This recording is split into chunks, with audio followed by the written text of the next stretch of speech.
आइए दोस्तों, आप जो सामने दिखाई खेत में जो सामने की फसल दिखाई दे रही है वो बाजरे की फसल है। बाजरा एक मोटा अनाज है जो भारत में व्यापक रूप में उगाया जाता है। ये सूखे को सहन कर सकता है, इसलिए इसे उन्हीं क्षेत्रों में उगाया जाता है जहाँ बारिश कम होती है। बाजरा एक महत्वपूर्ण खाद्य फसल है। इसे ग्रामीण आबादी के लिए भोजन का प्राथमिक स्रोत माना जाता है।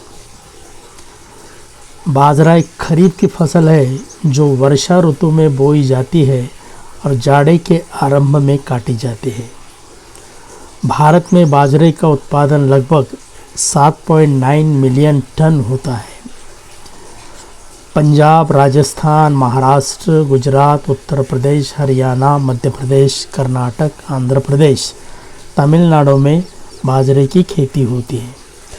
बाजरा एक पौष्टिक फसल है और इसमें ऊर्जा, कार्बोहाइड्रेट, प्रोटीन, वसा, राख, आहार, फाइबर, लोहा और जस्ता जैसे पोषक तत्व हैं।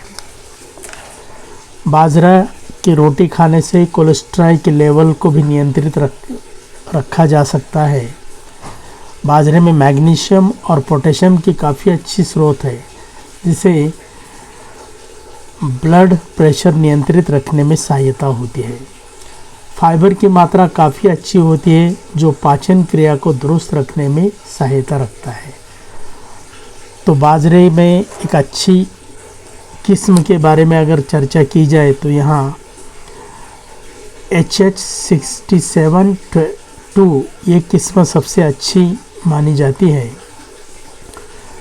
बाजरे में और जो किस्में हैं कि उसमें अलग अलग प्रकार ICICM भी 155, WCC 75, ICTB 8203 और राज 171 प्रमुख है।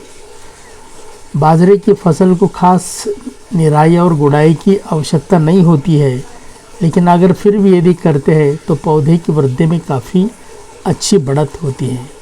बाजरे की फसल एक एनर्जिक फसल है जो भारत में विविध प्रांतों में बाजरे की रोटी, बाजरे का रोटला अलग अलग खाए जाते हैं। बहुत ही महत्वपूर्ण है।